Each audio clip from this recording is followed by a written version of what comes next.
I think they were two brilliant and incompatible personalities, but this friction gave place to a burst of creativity. Sometimes when people are not comfortable in the studio, very great things come out of that. Putting XTC out of their comfort zone gave room to new dimensions of their music. We're totally booked. Rock and roll! Well, I think I'll leave you to your reading. Little Hand says it's time to rock and roll. Rock and roller! We are totally booked. Welcome back to Booked on Rock. This is the podcast for those about to read and rock. I'm Eric Senich. Before we get started, if you're looking to get some great classic rock merchandise, you can get 15% off through oldglory.com. Use the code BookedOnRock and you'll get 15% off. The link is in the show notes, or you can go to our website, bookedonrock.com, and look for my deals. Now, on to our guest, Alfredo Marziano, a first-time guest. He's here to talk about the classic XTC album from 1986, Skylarking. Skylarking is the 8th studio album by XTC, released October 27th of 1986. Includes the singles Grass and Dear God, although that wasn't included on the original version. We'll get to that. And Skylarking has been listed on 100 Greatest Albums of the 1980s lists by Rolling Stone and Pitchfork. In this book, Alfredo dives deep into the album XTC Skylarking, A Life in a Day, The Making of a Pop Classic is the title, part of Lily Publishing's Milestones series. Welcome to the podcast, Alfredo. Thank you. Thank you very much. I'm really happy. I'm really glad to have this chance to chat with you and with your listeners. So tell me about the album when it first grabbed you, and also has your appreciation of the album changed after spending years researching and writing the book? I'm old enough to have, because I'm 69 this year, so I have the chance to listen to the record when it came out in 1986. I was 29 years old back then, so I was already an XTC fan and a rock fan. So I was just eagerly waiting for this record to come out, because I started to really appreciate XTC, not exactly from the beginning of their career, but from the double album English Settlement. That was their 5th album, and it was the first one that XTC produced and released after they put off their live concert career. So because of Andy Partridge physical and psychological problems in getting on stage, not only stage fright, but he was really sick about being on a stage. So they just focused on the studio work.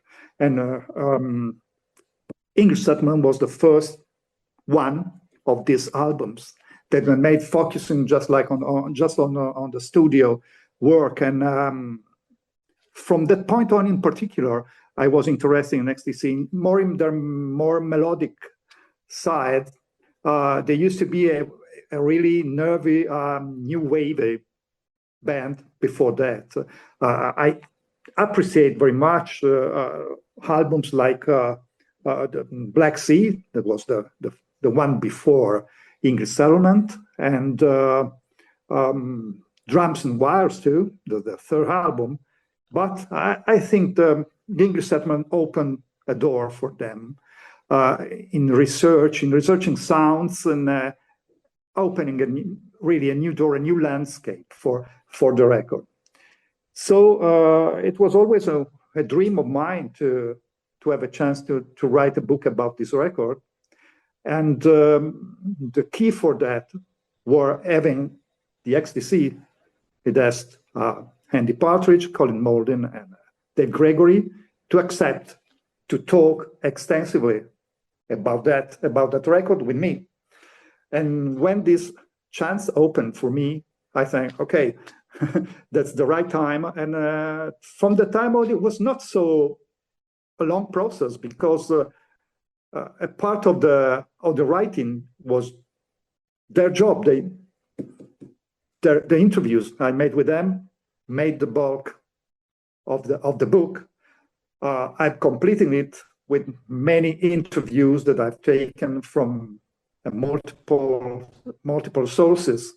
But the bulk of the book is the original interviews that I made with the three of them and with other people involved. Unfortunately, I couldn't get in touch with the producer, Todd Rundgren. I had to use some of the interviews that he made before about the record. I couldn't get in touch with him, unfortunately.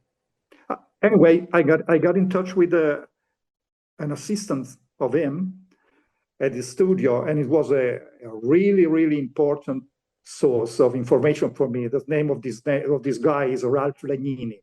And did you appreciate the album in a different way or more so after speaking with the guys and getting all that inside information on the album? Do you listen to it differently now? Yeah, a little bit, yes, because they point to some of the things, of the shades, of the subtleties that you sometimes, you don't perceive that at the first moment. So, for example, they're talking about using this kind of Mexican Latin guitar that's called the tipple, is a little 10-string guitar in songs like Summer's Cauldron and Grass, the two songs that start the record.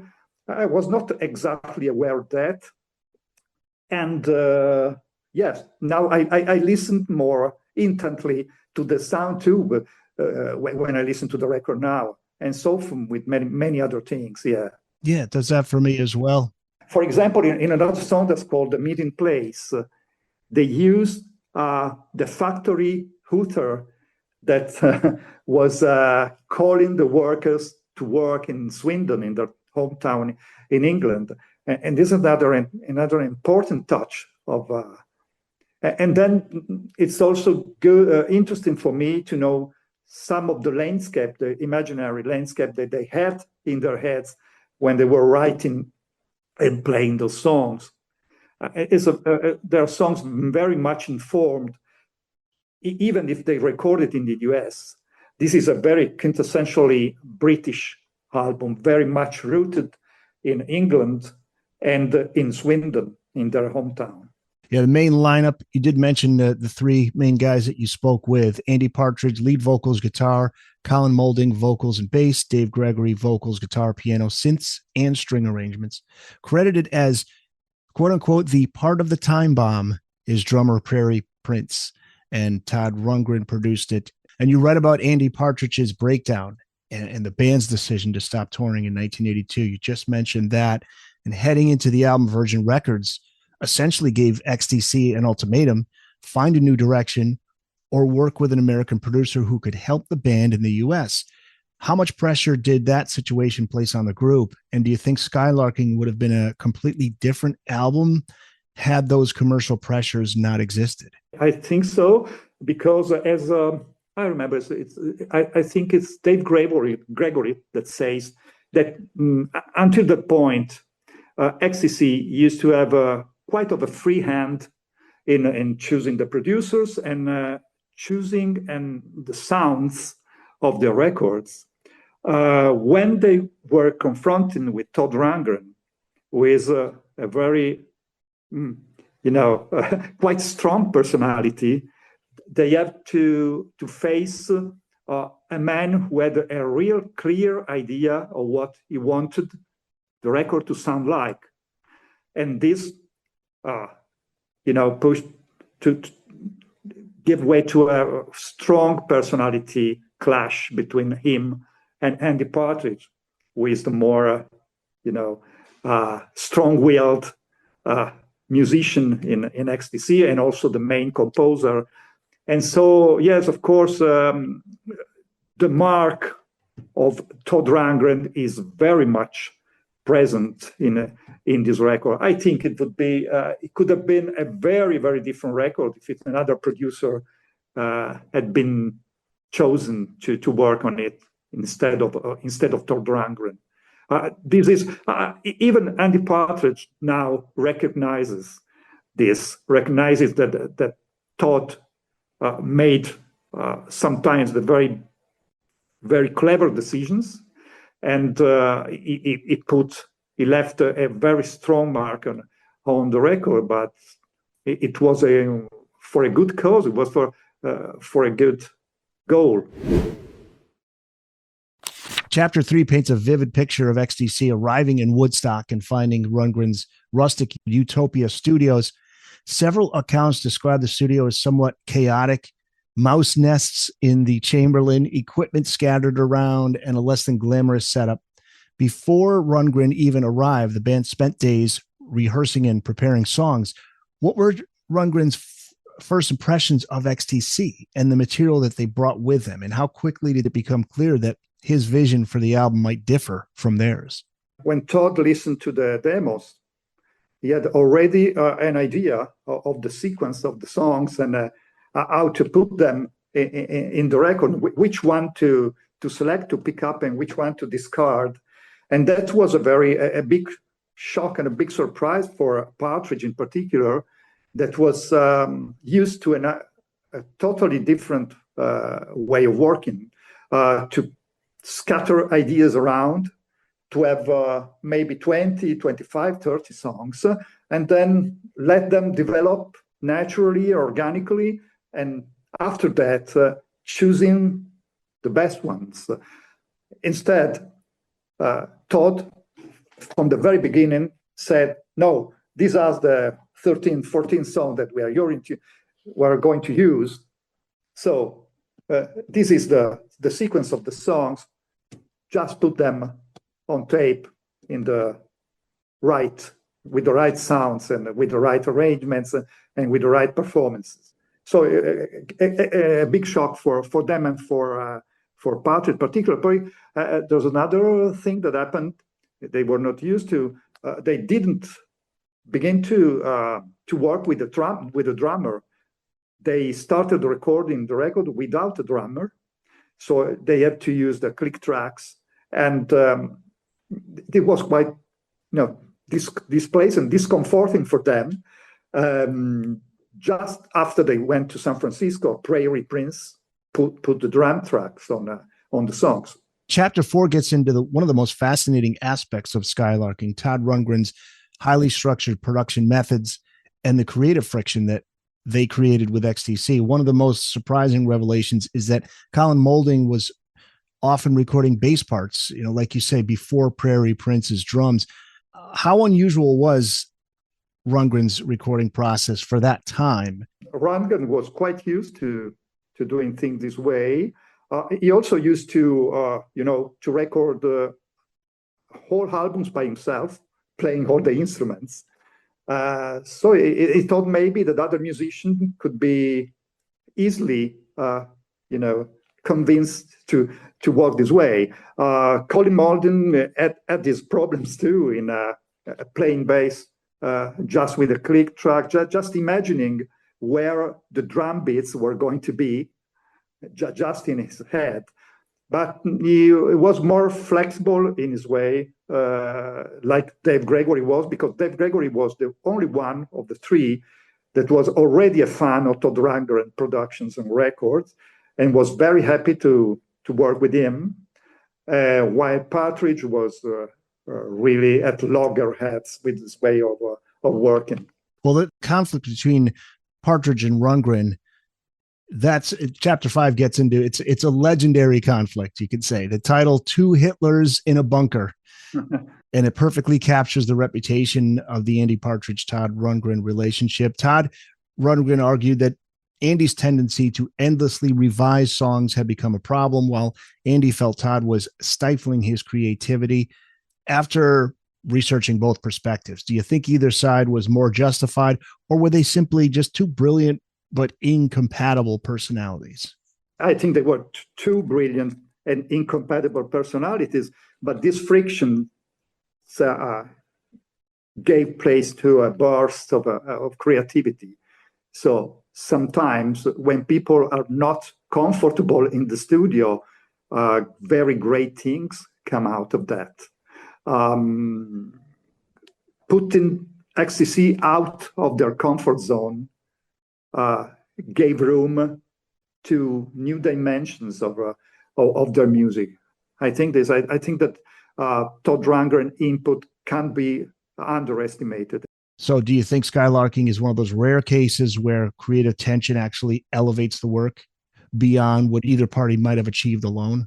For sure. And Partridge recognizes that too nowadays.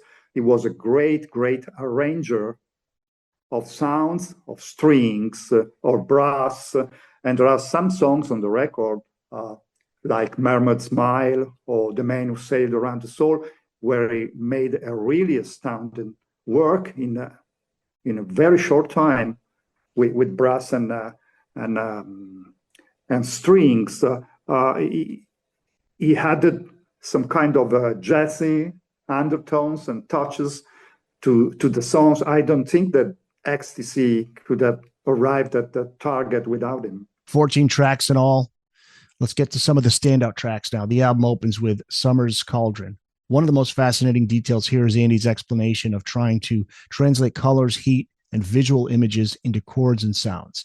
The opening filled with insects, birds, barking dogs, environmental sounds. How much of that cinematic soundscape was Andy's vision, and how much was that Rundgren's contribution as a producer? Because you just mentioned his production techniques as far as orchestration and things like that.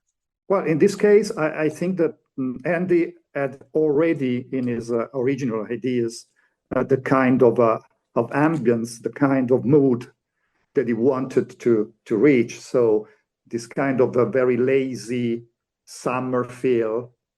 And of course, Rundgren had the brilliance and the good ideas of using some kind of even synthesized sounds. He was very used to put in his record to reach this kind of atmosphere, these sounds. But I think in this case, Andy already had a very precise idea in his mind of what he wanted in his first two songs of the record. Grass, one of the most beloved Colin Moulding songs on Skylarking, and you point out that Grass and The Meeting Place are thematically linked and both draw from Colin's memories of courtship. Song has often been interpreted as being about drug use because of its psychedelic feel, yet Colin specifically says the song is inspired by real memories of courting his future wife around Coatwater in Swindon. What did you learn about Colin as a songwriter while working on the book? How does his writing differ from Andy Partridge's approach? While Andy is more angular, a bit more eccentric in his kind of in his way, in his style of songwriting, Colin Moulding is more melodic, because they have a very strong Beatles influence. You could maybe, to put the things in a simple way, says that Andy Partridge is a kind of John Lennon of XTC, and Colin Moulding is a Paul McCartney, but it's not exactly this way. Partridge is a cross, maybe, between Lennon and McCartney, while I think Moulding is more on the McCartney side, or even the Harrison side, because he used to have a smaller fraction of songs in every record. But interesting, when Todd Rundgren was involved in Skylarking, it happened that this time Colin Moulding had more songs than in every in the record than in every other XTC album. So it is four songs this time, and Andy is anyway ready to recognize that all of them were worthwhile. So they were worthwhile of being in the album. Thanks so much for checking out the Booked on Rock podcast. If you've just found the podcast, welcome. If you've been listening, thank you so much for your support. And make sure you tell a friend, a family member, share on social media, and let people know about Booked on Rock. And if you do like the podcast, make sure you subscribe, give a 5-star review wherever you listen to the Booked on Rock podcast. We're on Amazon, Apple, iHeart, Spotify, Spreaker, TuneIn, and on YouTube Music. You can check out the full episodes on video, along with video highlights from episodes on the Booked on Rock YouTube channel. Find it at Booked on Rock. Thanks again for listening. Now back to the show. All right, let's get into Dear God, first released as the B-side to Grass. Wasn't originally included on the first UK version of Skylarking. but U.S. distributor Geffen Records recalled and repressed Skylarking with it included.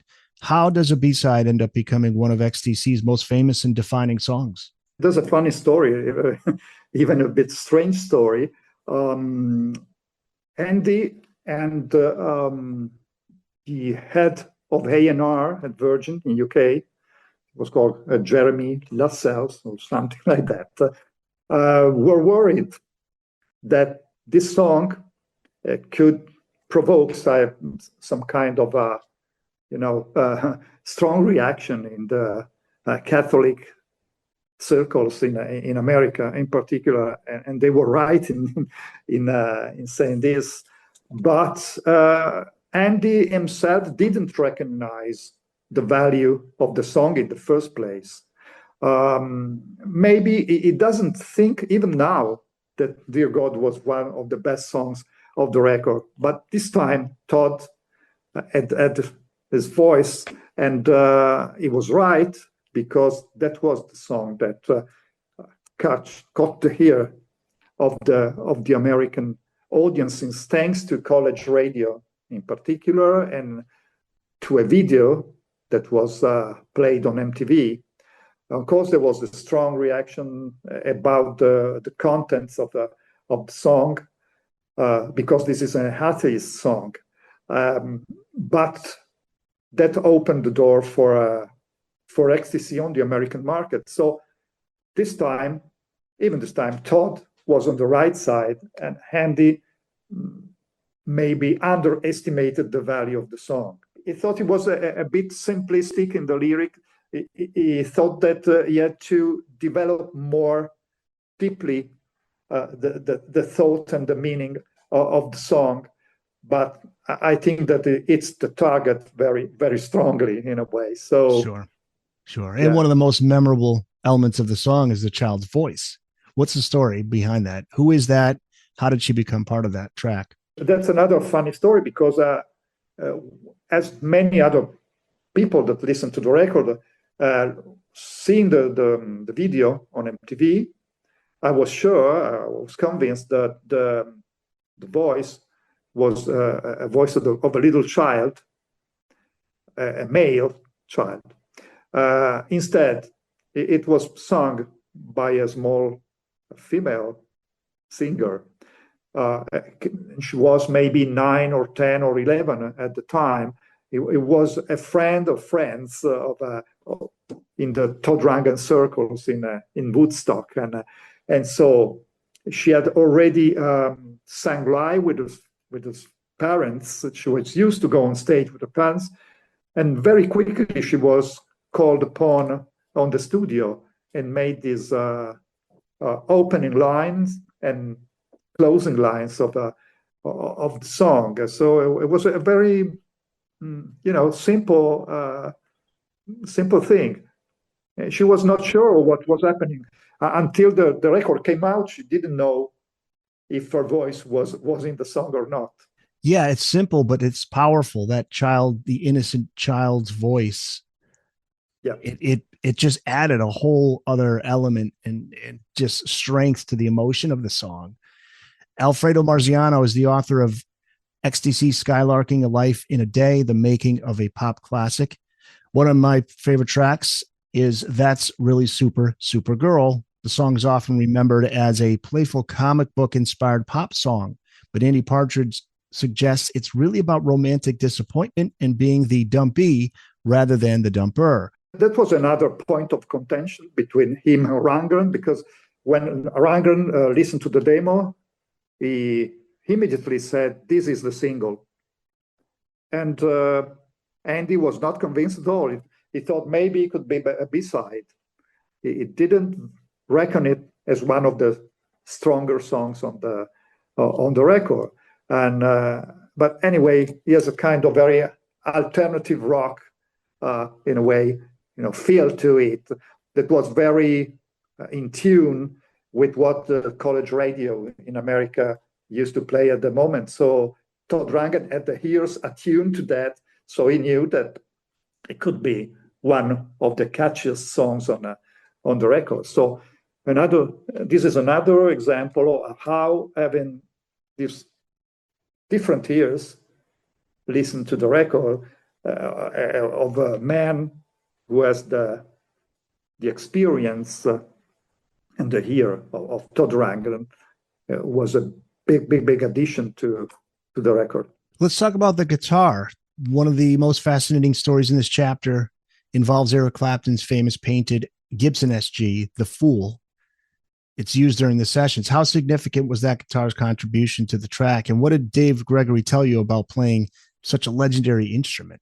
Of course, he was amazed to find this instrument, this very, famed instrument in the studio, in Todd Rundgren's studio.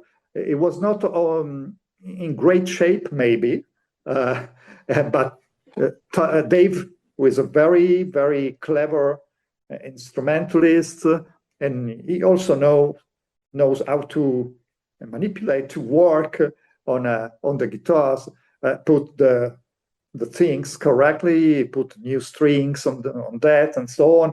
And so he had in mind the Clapton sound for the song, and so it was very, very, very happy to have this chance to look at the past in a way with the song and with the sound of this instrument that was later bought by other people. I don't know who owning is now, but it's a very, very prized instrument. So it was sold at an auction for many thousands of dollars, or yeah, I'm sure or million maybe. Yeah, oh sure, I wouldn't be surprised. I'm sure people are curious. How did he get his hands on that? How did that all? I don't remember exactly, but when Todd put his hands on the guitar, it was expensive, but not like it is now. So maybe because also he was not in a very good shape. I don't know how it happened that Clapton, he has so many guitars, and that was that was. But it was Todd who had it initially. Yeah, he's the one who gave it to Dave. When Clapton, sold to someone, then Todd had the chance to buy it, and so and he also used it in some of his records. You can see, I don't remember what record it is. There is a photo in the inner sleeve with Todd playing this the full guitar with the psychedelic colors that was made by this Dutch band, the Dutch duo that was called The Fool, and that's cool. And they used to collaborate with the Beatles, and so it was at the epicenter of the psychedelic movement and revolution in UK in the 60s. Clapton used to use this guitar when he was in Cream, and then Todd used it for some of his records. But at the time, it was like a kind of a museum piece that was just in his studio. That's cool. All right, let's go to a side 2 now. Opening track, Earn Enough for Us. Andy Partridge has said that the song came from his anxiety about supporting a family, making ends meet. Dave Gregory's 12-string guitar solo became one of the defining moments of this song. There was a rare moment where Colin and Andy, they had a serious argument over a bass part during the sessions. What was the argument over? I don't remember exactly, but maybe Andy thought that the bass lines that Colin was coming with were a bit too mellow for what he wanted. He wanted something more, something stronger, something harsher. And it happened that Colin went out of the studio. He also said maybe he was going to finish, to go out of the record and to leave the US and go back to Britain. But it only went on for a couple of days, I think, not more than that. And they're English people, very English. So they used to keep underwater their tensions usually. to take everything inside of them. This is one of the rare cases in which the confrontation between them burst out. They were not used to have big arguments in the studio, even if, even today, Colin and Andy are not exactly in good terms. Now they talk just for strictly for professional business things. Otherwise, they are not in touch nowadays. So this kind of tension was always there, and I think it's understandable because Colin is a songwriter too. So it happened just what happened with the George Harrison, with the Beatles. We talked about the comparison before. Harrison too left the Beatles, during the sessions of Let It Be. Let It Be sessions, yeah. Let It Be sessions, and because he felt that his songs were not, appreciated enough from the others. So I think Colin has this kind of feeling in himself. Usually, he thought maybe he's not a prolific songwriter, such as Andy, but he sometimes felt that his songs could be more, have more space in XTC Records. This is not a problem for Dave Gregory, for example, because he doesn't write songs. So he was the man who was very, very a key element for arranging songs, for finding the right sounds, especially with the guitars, but also with piano and with strings, because on Skylarking, he plays excellent piano in some songs. He's not a virtuoso player, but he plays very very good lines at the piano, and he also produced another astounding arrangement of a song on side one, that is 1,000 Umbrellas. That's a song with a string section, and that was just a work of genius by Dave Gregory. And several people that were involved with the sessions for Earn Enough for Us say that should have been released as a single. If you look back now, nearly 40 years later, do you think Virgin Records made a mistake on this? Did they miss an opportunity by not pushing it harder?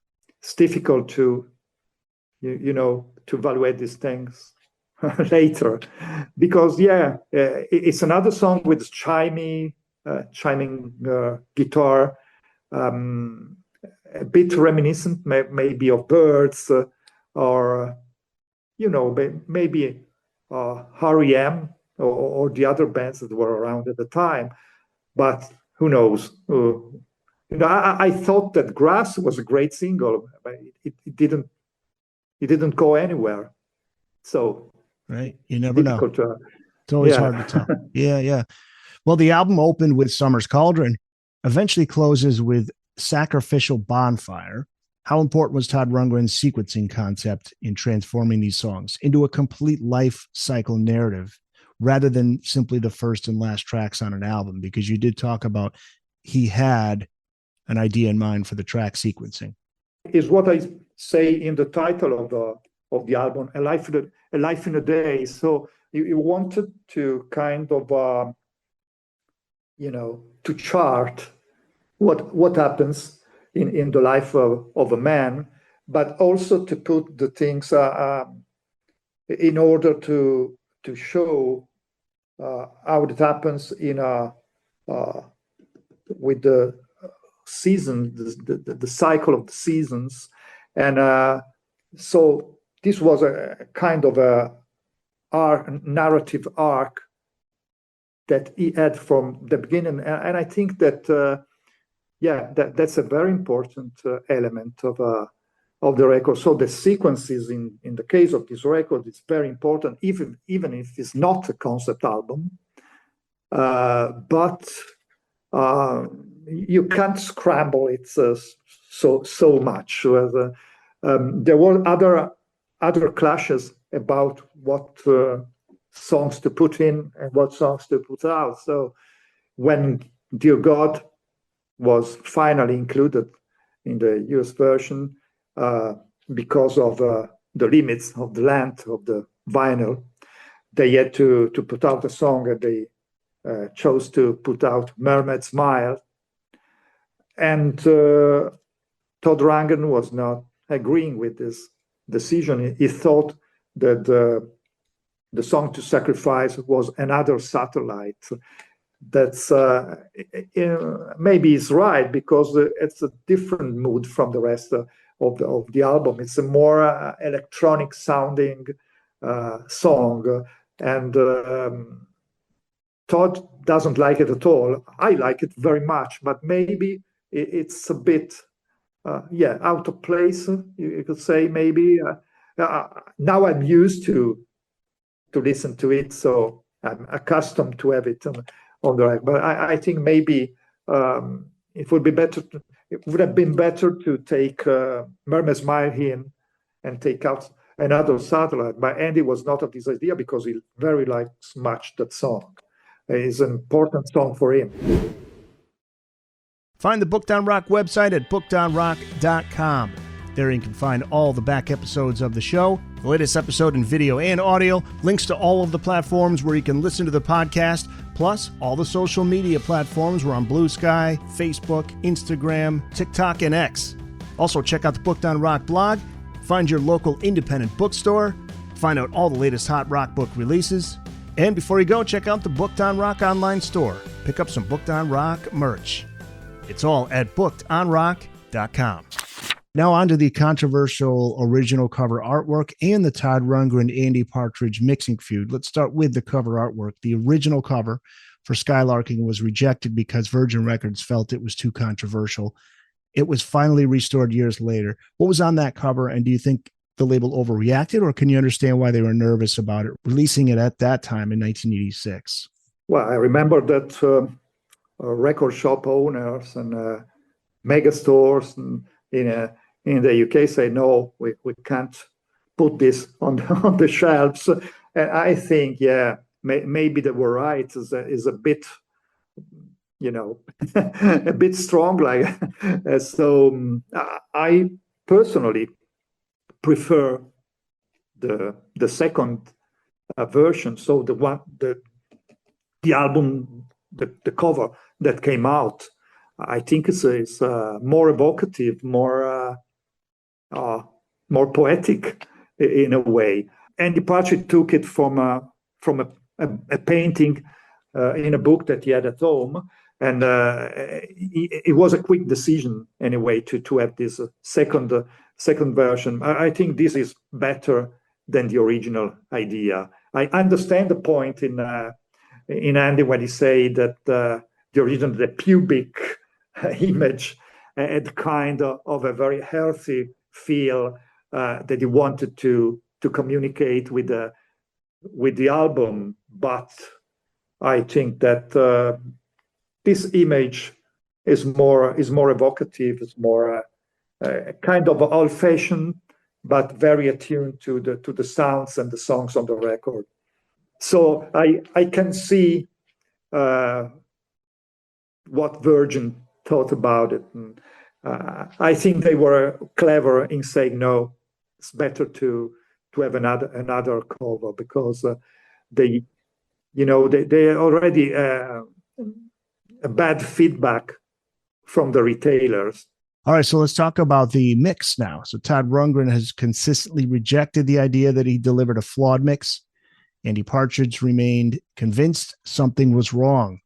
Talk about the polarity issue, quote unquote polarity issue, and why the two men remain so far apart on that finished mix for so many years.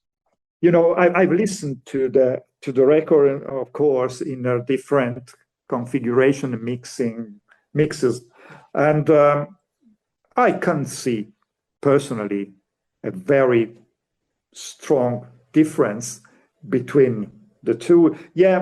Maybe the vinyl piece sounded a bit flat, that's for sure. And it seems this was the polarity issues. Just happened that the cables were connected in a wrong way.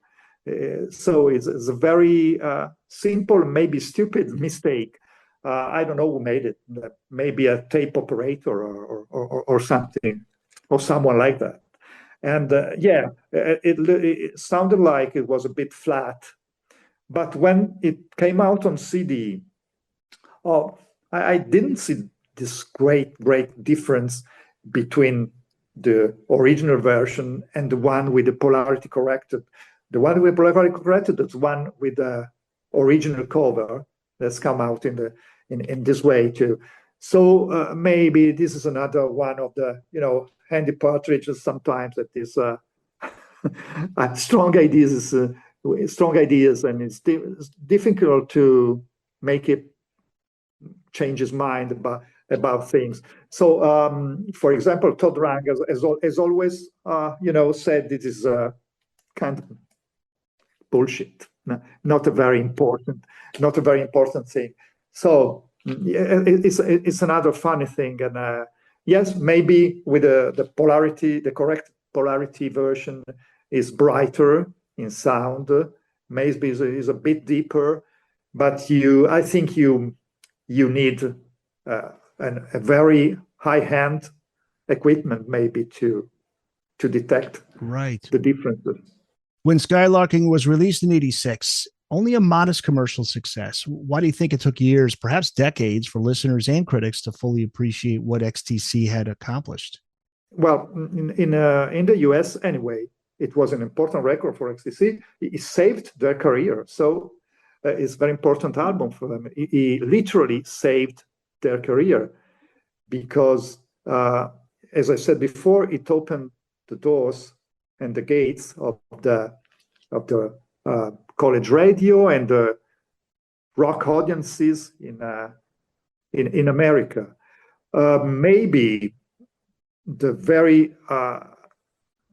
point is that XTC didn't promote it by playing live, because they didn't play live. So, and usually at the times in the 80s, if you didn't play live and go to every place, every little town in America in particular, you didn't stand a chance to have a really big success. And only REM's the only example of being able to get away with that, because they stopped touring and their albums were still doing well, but they had already built up a cachet at that point. People knew of REM, millions and millions of fans had already known about REM, whereas XTC, now from a commercial standpoint, I think this was the beginning of that period where they had some commercial success. So yeah, maybe they would have capitalized more if they toured. Yeah, and there are other things to say. REM had a very strong and charismatic frontman, and XTC didn't have a strong and charismatic frontman. Andy Partridge is a different kind of musician and different kind of character. He has not the physical presence of Michael Stipe.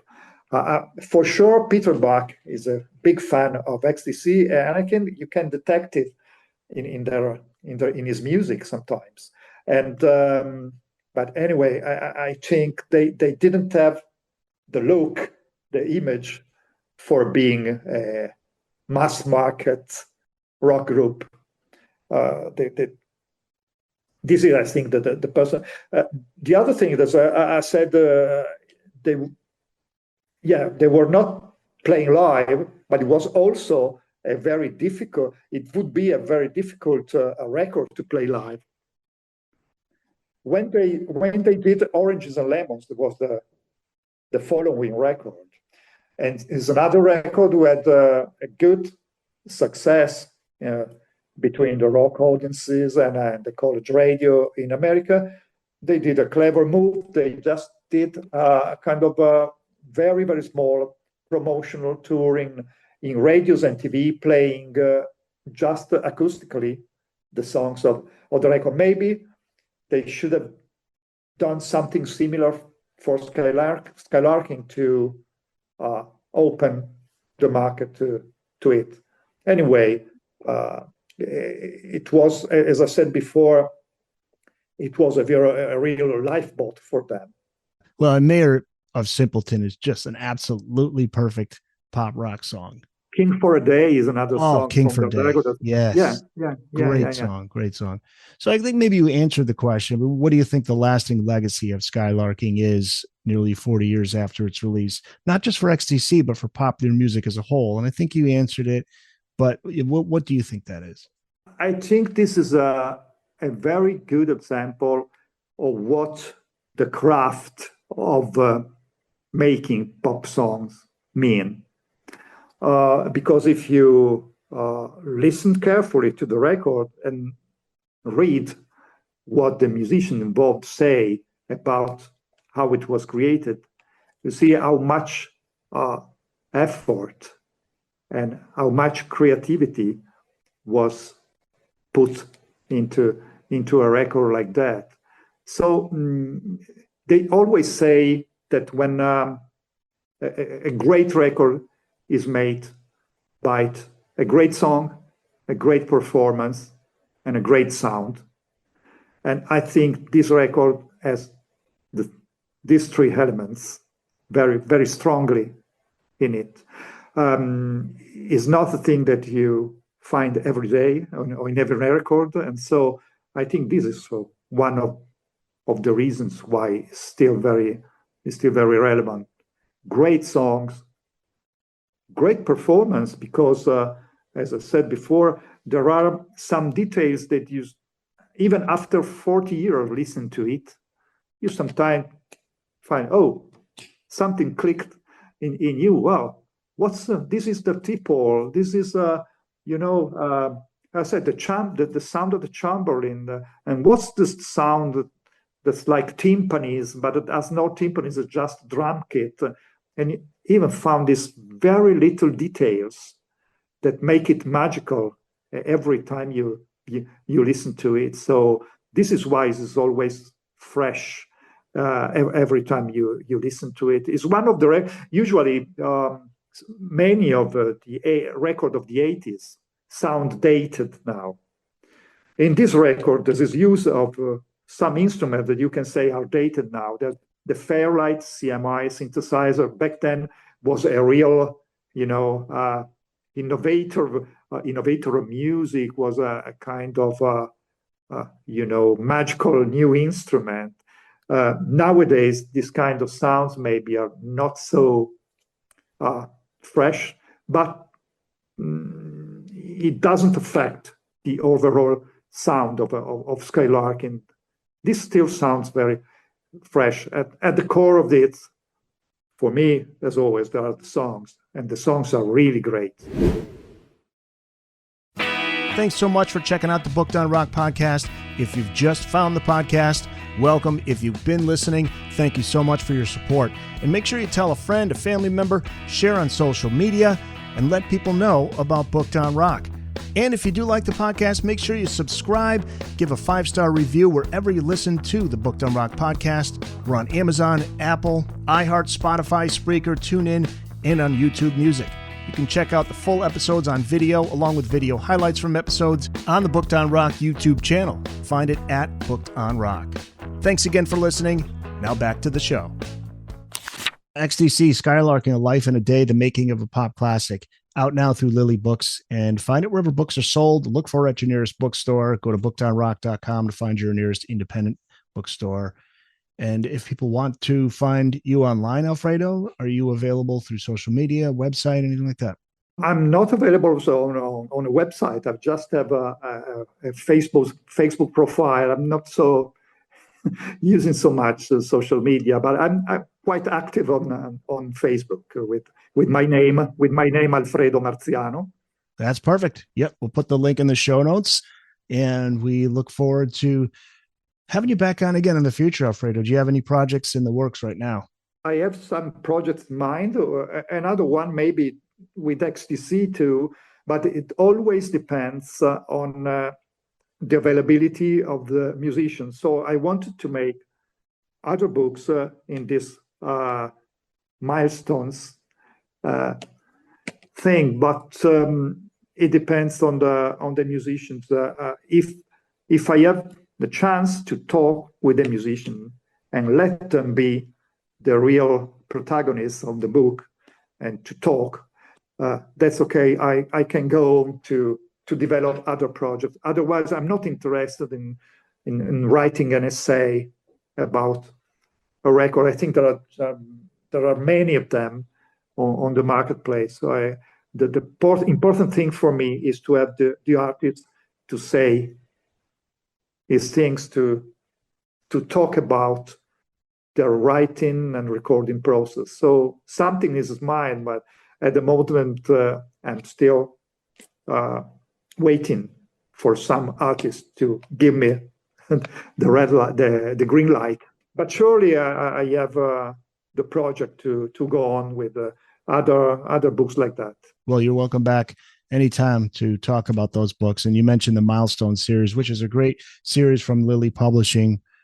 We've covered some of the books from that series: Paul McCartney and Wings, Band on the Run, Elton John's Goodbye Yellow Brick Road, Paul McCartney's Press to Play just recently did that with Luca Perasi. It's a great series. And Alfredo, thank you so much for coming on to talk about this book, introducing me to the complete album, because I knew the singles, but now I am a fan of the entire album. So thank you for that. Thank you, Eric. I'm glad that you are interested in XTC in albums right now. So that was my aim, to maybe attract other people, or to wonder what is great about XTC, because there are cult artists today, and we are quite happy of the audience, the reaction to a book like this. But I think they deserve more recognition anyway. Agreed. Alfredo, thank you again. Thank you again, Eric.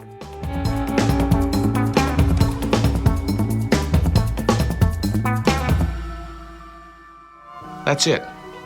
It's in the books.